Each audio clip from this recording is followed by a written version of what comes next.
Hello, everybody. It's Laura Eisenhower. I'm really excited to have my next guest with me. Her name is Paula Connor, and she's got all sorts of really cool things to share with us that support our healing process. There are so many new kinds of healing modalities that really work, and I just have gotten to know her a bit, and I'm just like all about what she does. I'll tell you a little bit about it. And then of course I've got questions for her, but Paula completed her business and administration marketing program from Georgian College, as well as I think that's a bachelor's in metaphysical science. So, I mean, she's been in this field for a while, like over 20 years. I want to touch on the bullet points though, because we'll get into all the other stuff of what it is she really focuses on. So Paula has completed certification training in a number of disciplines in order to support her clients' personal growth and well-being. The following are a few of her accreditations: certified life coach from the Life Coach Institute, certified biofeedback technician, Quantum Academies, certified HeartMath trainer and coach, the HeartMath Institute, stress and well-being assessment provider, the HeartMath Institute, certified spiritual hypnosis practitioner. WellPoint Hypnosis is where I believe that's where she got the certification. Bioacoustic technician with Sound Health, and Reiki level 1 and 2. I mean, what an unbelievable list right there. And I wanted to, thank you so much for joining me today, number one. But this is like amazing to bring all this together. And maybe give us an idea of like how you just kind of pulled all these different things. And also, I have to say, I've tried a bunch of these things in my life, and they're some of the only things that have ever worked, as far as, clearing stuff out of my energy field. But yeah, tell us a little bit about your journey. I would love to just go into like the childhood and like the whole thing, but I know I'd probably need to have the summarized version. But yeah, I mean, what kind of like lit you up and got you on this path? Oh my goodness. So I remember back in 2002-ish, I'm thinking that I was introduced to The Secret, and I did a 45-day challenge, because I remember back then I would have negative thoughts and I would get angry if my husband wasn't doing what I wanted him to do. And I remember actually it was a moment where I realized that the planet was alive. And it was I was a bit dumbfounded. Wait, I'm like, sorry. oh my God. You said alive or a lie? Alive Right. being. She was an alive being, yeah. And I was like, oh my goodness, everything that grows out of this planet is alive. That was kind of like an aha moment. But the big shift for me, I went to, like a long time ago, I did my Reiki level 1. I was taking martial arts. And so I knew about chi and I knew about energy with practicing martial arts and katas and whatnot. But I took my Reiki level 1 so I could understand more about energy. And I would say that I was not awake at that time. I was more curious. I was reading books by Greg Braden, but I thought it was just because I was interested. Excuse me. And when I went and did Reiki level 1, that was the first time I saw an aura. My Reiki master started to talk, and it was like, oh, it was, and the music played and the lights went on, and the colors that were around her were not of this world. They were so vibrant and alive. And after I took the Reiki course 1 and 2, which was like 2 weekends, I started to meditate. And it wasn't, I think it was 3 times. The third time I tried to meditate, so 3 days, I had a Kundalini experience.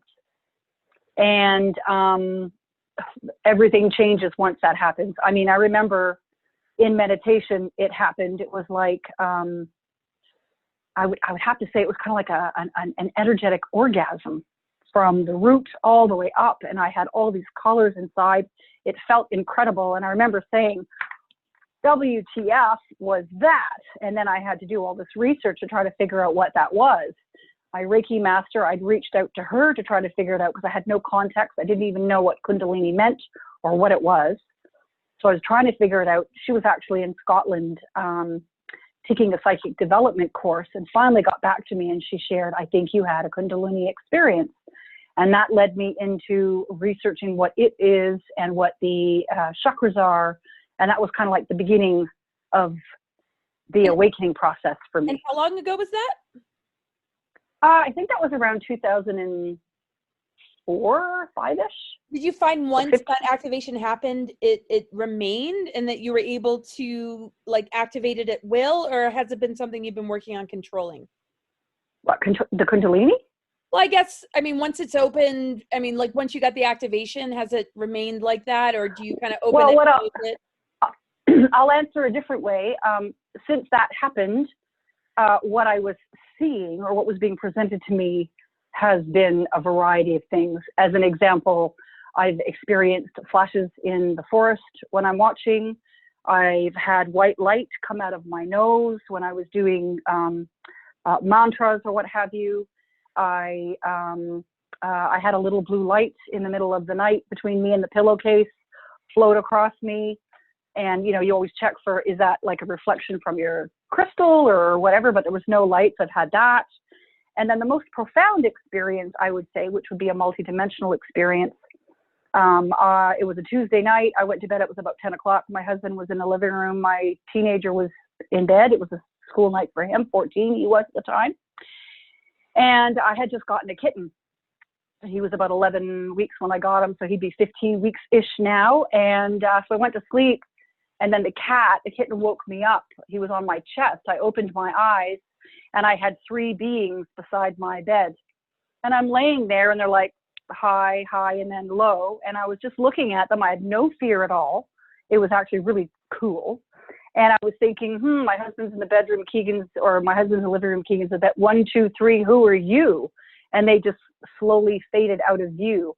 And I sat up, and I was like, wow, that is so cool. Because this is, as I say, back in 2014 about there, 2013, 2014-ish. Wow. And I thought that was really cool. And I was curious, like, what did I just experience? And I had already been exposed to Bashar, who you're likely familiar with. And a couple of days later, somebody had shared a link with a interview with him or something to that effect. And one of the participants, audience members, asked a question with respect to that, and Bashar answers, you're starting to perceive multidimensional beings. So things like that happen quite a bit. And the little tapestry that you can see behind me, I picked that up in Peru because I have been to the Amazon jungle and a different part of Peru on 2 occasions, participating in the sacred plant medicine ayahuasca, which also expands your vision and your perceptive abilities, if that's a fair way to say that. So you must, with all that, have gone through plenty of sort of dark night journeys, I guess you could say. And so like the dark night of the soul, you mean? Dark journey? Absolutely. Yeah. And we're kind of facing that on a collective level. So like, what is that like though? You know, when we look at spiritual awakening, how can you help people also understand that shadow side a bit, coming from so much experience? Yeah, you know, it's different for everyone, which makes it so interesting and unique, because often we like to compare ourselves to other people's experience. And we don't want to do that because they're so unique and so individual. For me, I mean, it's when you become aware of your shadow side or your shit or your behavior. And in that moment it's presented to you, it can be quite astonishing, unfortunate. You're mortified. This is from my own experience. And that was a big part of it for you. I probably should have asked first rather than assume or anything, but yeah, mortified, keep going. Yeah. It was just mortified that you finally see your behavior, and it's like, oh my gosh, I can't believe I behave like that. And it can be quite, I'll give you an example. A couple of years, actually only 2 years ago, because this is an ongoing thing, as we unravel the release of, because the dark night of the soul is really where you've denied love of self, where you've denied the light of wisdom and intelligence and consciousness to sort of help you perceive what you're witnessing. And a couple of years ago, we moved into this place that I'm in right now. And got a teenager, and I realized that I really like my environment to be quite beautiful, and I like things the way they are, right? I like them to be set. And I kept going into my son's room and giving him instructions on, how he should organize his room. And it's really none of my business because it's his space. But I remember in the moment where I was like, oh my gosh, I'm a control freak. Like I'm overbearing and I'm a control freak. And I remember I went into the closet and I started to cry over my behavior. I finally could see how I was operating. And in the same moment, it was as if I had a presence of a very large, I want to say large being, like a really big sister. And they were this is just the only way I can describe it. Their presence was like, be kind to yourself as you see these things. And that was a real gift, because then I started to trust even more. And then you began to what? Trust even more yourself, you said? Trust more, yeah. Because even though I've had all these paranormal experiences, these fantastic experiences where I know I know beyond knowing what is on the other side of this physical experience, I still want more. And that's the ego self, right? And we kind of think that the whole spiritual paranormal phenomena is kind of like Hollywood, right? Like I always thought that my spirit guides would come in and say, hello, Paula, this is your spirit guide speaking, which is so ridiculous because they just whisper, right? It's so subtle. You have to listen, you have to hear. Yeah. Right. It's not like this big grand entrance or like presentation of now we will finally or I don't know if that was the picture you have, but yeah, just something other than the little whispers. Yeah. So what's so interesting is what you've gravitated towards. And I figured you must have had to face some of the dark shadow stuff, on an ancestral level. And even like, when we look at the planet and the imbalance that has been on the planet, were you processing a lot of that stuff too? Like just kind of the imbalance, that more in the form of a programming, to keep us kind of conquered and divided. Was that kind of like part of it? Or did you notice that your micro world, you were dealing with enough of it in your own personal world or your ancestral line or your personal relationships that you could see how that could, ripple out to the collective? I'm not really sure what you're asking me. Sorry, Laura. Oh, okay. Well, like we have our micro world, our personal stuff, our childhood wounds, but also, the things that we might have been encouraged to, have fun with, our gifts and abilities and talents. So did it kind of hit you like a ton of bricks when you saw, or just feeling into the global energies and the work that you're doing on yourself and the impact that has on the collective, knowing how connected or related the both are? Well, what I can do is, that's a really big question. So that's a long process to kind of, for those moments, those dark aspects of themselves, they only come up when you're ready to deal, right? Which is a great gift that we can thank the divine for. You only get what you can handle, which is helpful. And there was a lot of things, like I did some journey work well over almost 20 years ago, 15 years ago. And that was when it came up that I had, when I was only 3 or 4 years old, going back into childhood, I had regular conversations with what I remember as my invisible friend, which I believe was my spirit guide, and had many occasions by my father at the time telling me that it wasn't true, that I was lying. And I even remembered a couple of years ago, I had a reading with a gal who can see energy and whatnot. And she could see, a pointy finger at me and was explaining some of these limitations. When she saw me, she could see this big, huge gauze over my third eye. And we did some digging into that, and I did some meditation into that. And when I was a little girl, when I hid that aspect of myself behind my back, my higher self, it was because I was sharing a story with what I was experiencing with my dad at the time. And he came into the room and basically said, stop lying. You're lying. No, you didn't see that. And I hid that part behind my back. So I struggled with that for a little while, obviously, and that didn't start to come back into my memory until I would say I started to awaken, obviously, because it's a memory forgotten in the past. But my family, my immediate, you talk about family, my immediate family for years, and probably still now to this day, think I'm a little bit weird, a little way out there, right? Yay for the weird. Which I know. And when you become aware, I now understand why I was born into a family where they were not really spiritual at all, because that sort of, I don't want to say rejection, but that on the positive side, that uniqueness that I held, and on the opposite spectrum, weirdness that I held, helped me grow into an adult and not be too attached to the idea that people have to like me, so that you're taken off your path.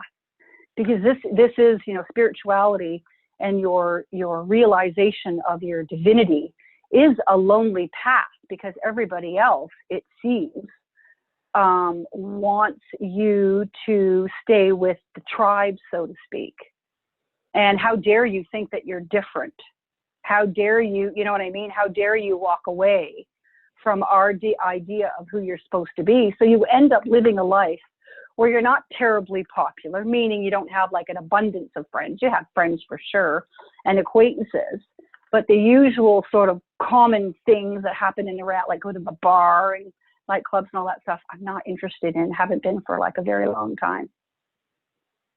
Sorry, I don't see you, so it's hard. No, well, that's kind of like where I'm like, God, why am I taking her here? And I hope that's okay. Because, I mean, it takes a lot to go on the journey that you did. The tools and modalities that you're connected with are of somebody who's really like willing to look at energy, frequency, DNA, ancestral patterns. I mean, like everything. It just, I mean, just looking at that list, and I'm not even familiar with everything on the list. I mean, I'm vaguely familiar with everything on the list, but more familiar with some of them, but never tried a few. So, you know, to come out of your journey being very different, and to have these journeys that you had with the plant medicine, was that sort of the prerequisite then to getting in touch with these different healing modalities that you work with now? Or like trying to I guess bringing you back to where I kind of like shifted gears to those sort of journeys, and where that might have landed you in like being exposed to these sort of technologies that are in tune with like soul, and they you know, we see mind control, we see social engineering and dark technologies, but these, you know, are ones that do the opposite and actually help us to heal. So I mean, you don't have to tell the whole story, but you had those kind of deeper experiences, and then boom, you just kind of ran into all that. Or well, so the first one was Reiki. That was to understand and expand energy. That was around 2008. 2010, I did the biofeedback quantum energy. Again, it was working with energy in the physical body and the field. That was biofeedback. The acoustics was just last year, as well as the hypnotherapy was last year. And the life coaching was back in 2010. And then the HeartMath was in 2018. So some of it is more recent, but it's really just a quest and a thirst for just understanding more. I love learning. I wish I could do like the Matrix, you know, where you can just tap yourself into something that's like, I understand the entire crystal realm. But part of the journey is to learn that, right? And to onboard it. But I'm just fascinated by learning. They weren't a prerequisite to the ayahuasca journey. I discovered ayahuasca back in 2010 and wanted to go back then. It wasn't the right time. It didn't come together. And I knew when I did finally go in 2014 that it was not a good idea. I was not ready back in 2010. I still had lots of fear and other things on board, and it would not have been as positive an experience as it was for me. Now, you mentioned something about DNA. I will tell you that on my third ceremony, the first time I did ayahuasca in the Amazon jungle, 8 hours north of Iquitos, we had no running water. We had no electricity. It was a camp. Basically, it took 8 hours by slow boat and fast boat to get there. We were literally in the middle of nowhere. We had a tarantula living in the temple.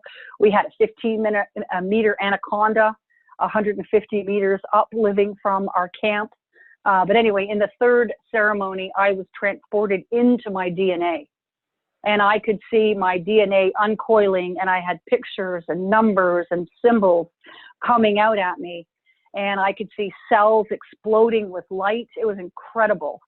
Gosh, the experiences are just, you know, when you look at the 3D reality, it's like, there's so much more in the inner world and interdimensions and consciously to learn and expand.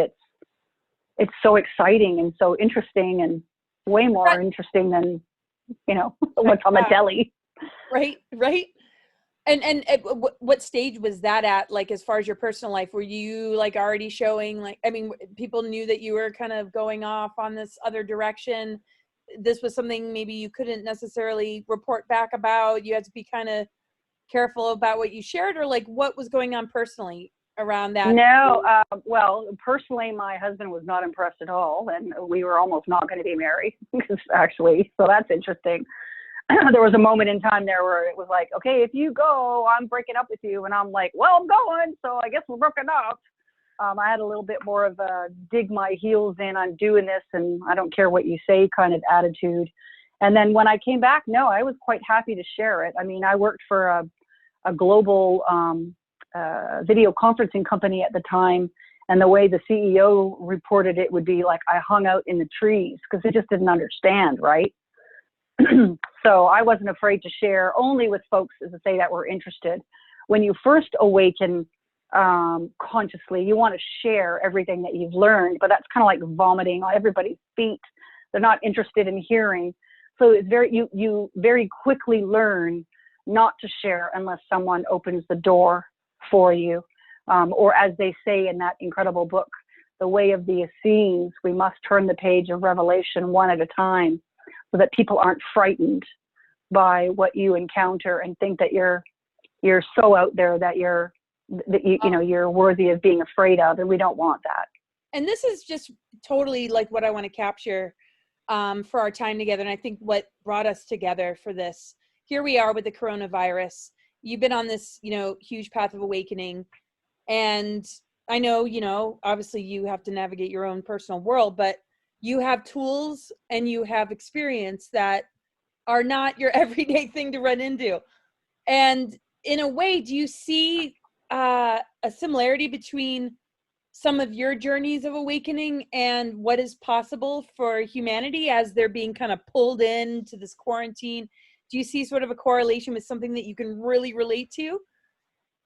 Well, what I would say, even if it's not personal, that these are the tools that you're working with to, help with like fear, right? And trauma and ancestral patterns. Sorry, go ahead.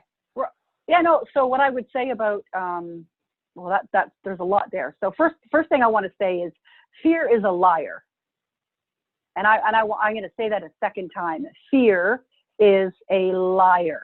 And I would encourage everybody that is listening to write that down. And I would also encourage them to take out a little Post-it note like this big, if you can see this picture, that little Post-it. And I would encourage them to write on that, I have no need for fear, and to keep that on their being for at least 2 weeks. So they're constantly reminded, I have no need for fear. So one of the gifts that I have is clear knowing, clear cognizance. And what I know to be true, and this may be controversial, and this is just my perception. I'm not saying that this is the only truth. This is what my intuition guides me, and I encourage everybody to listen to their own.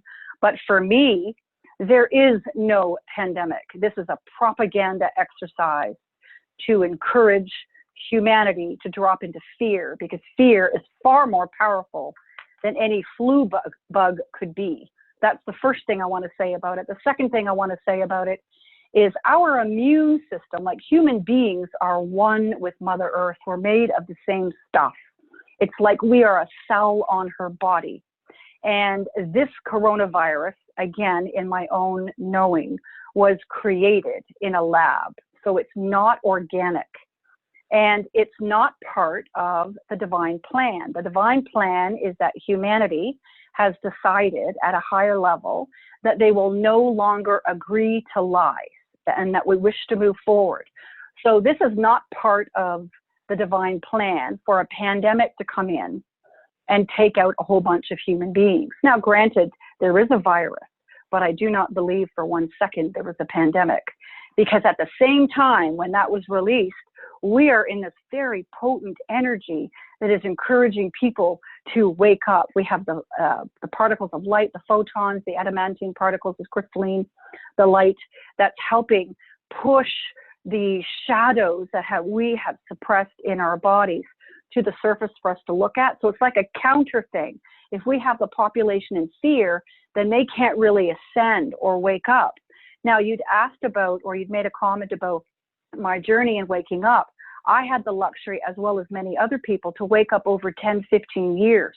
That is not how it's going to work now. What I